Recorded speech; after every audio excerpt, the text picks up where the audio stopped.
Kas kinagkadawa niya ang usipin, hindi ginaman ang official na siya hindi kapitan di barangay na hinalanda. Nag-usipin di kagawad ko, di Uncle Misio, Lolo Romeo, Pepito Baradi, Bernardito Tomas, at kami tinatuma, Biro Apo, Orso Ledera Cruz.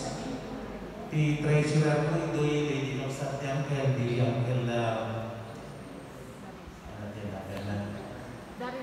Uncle Daris, di sekretary ni Manong Tomas.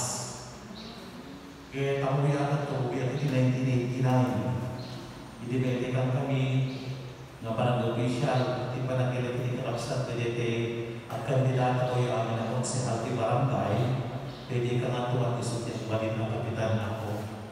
Kaya tinumotim yan, di ka nga tuwag hindi nakaubi ka pa hindi ang gusto di ako.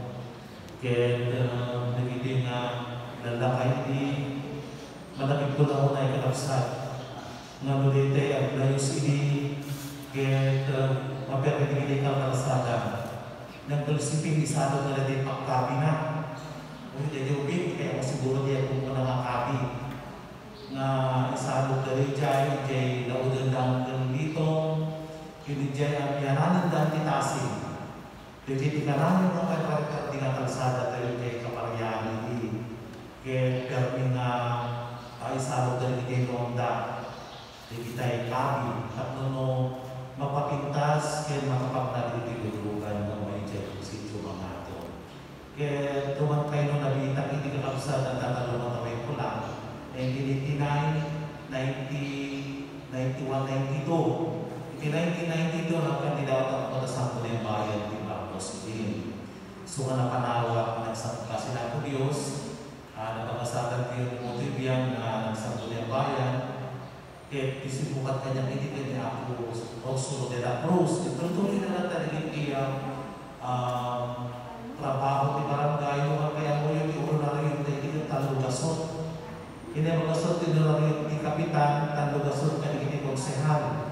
Ang pahingumanay ako nga pagpamerienda no ada trabaho di barangay ako kung pwede magaling usalan di barangay ini tatno pagtandaan ko mga pagpainom pagpamerienda ka din ito kasi pinarigan yung tiyempo hindi nagtuturay ni ang kalsipin noon pa'y pinanawag ini kaya kapasa nilugusulo si Marlon ni Manong Tomas na bayan na tiyempo tanong sa termino.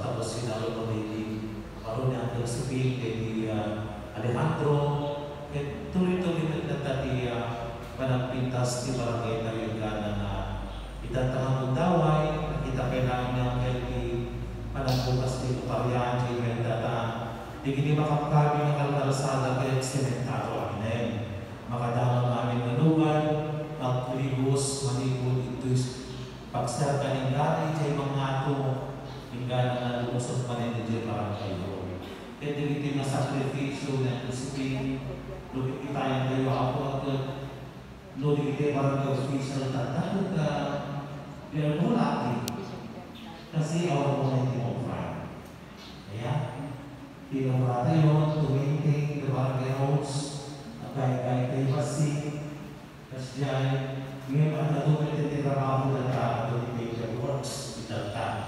Ang mga makaalat mo na rin na one accomplishment report. So kanigitay ganda na kandidato ako bisyon nga kasi di panunutan tayong parang hindi barangay.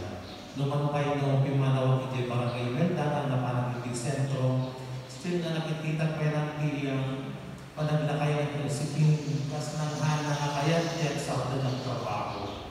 Muy makasalsarikat ka di hampay na nablog di ba nakatupak di sa kanay di matulgay mapuntol ka di ka pinagsaudang ng trabaho ganahay ka muy ko na nangaging aglalalo ka nung marit na tinasakit nung kami na sumalo. Kada tayo magpintan ka, mas kanya marin na pwede nasakitan, may nagkalsirin na sa rumaw 80 na 53 line. So may sudang yung mga nakalapsat with dadalhin din di trabaho. Doon kumakita yung panagtrabaho ng munisipyo, hamon na mauray ka na, hamon na mauray mo kapanaglino, doon siya kung trabaho kapagsan. Doon din na yung natin siya ay talo. Yung pakal ko na, ang didaming ilan na kadamiti, sumanod pa ilagay talo. Doon siya kapagsan ng mga kayo kasi natrabaho. So nga, hindi ko manaramitan ng kasugin, hindi barangay tayo, anak ko, masakong na at pati na tayo. Nag-event tayo. Hindi familiar na nakatunan. Makita tayo kasapit pa ng balay nila. Doon pa yung kita ng Panginoon. Halos nag-uwi siya dati barangay, dinimanan natin ang barangay council. Kita manang iba din ang kandidato ng official di barangay. Iso nga hindi pamilya ng recipient public servant. Yeah? Nagserservida iti komunidad, uray na di kasukat na kapagsa. Iso nga nagpapit tayo, hanggang ako tayo tatanang daw, inulit tayo di bangkay ng recipient palipakan tayo. Dagiti, patod na kita nalalabigan na, bayang kita na na, bayang kita dana na tayo na nagtatanunay, kagrunamin ni familia na laglagi pente ito ang nanay. At dato siya po na ako natin yung kasi gaya pinarami idolo, hindi si Julian Pai. Kasi gaya pinarami niya ang hindi si Julian Pai. Digijay, kaya parte amin, digiti ibati na, digiti solo-solo tayo, na inaramid na para kada tayo na nagkain. Angel, numanpay no, suminaran na lang kita daw, digiti na kada doon naramid kami ito barangay, kaya ito po kumidad. Ang nanayon to na sila laging pagkakita kita. Diyos tinumulukin ka, kumustadan ka namin, digiti dahil mo nagbigayan, kaya ikaw ang karagan na kami, Panginoon. Diyos ulit namin namin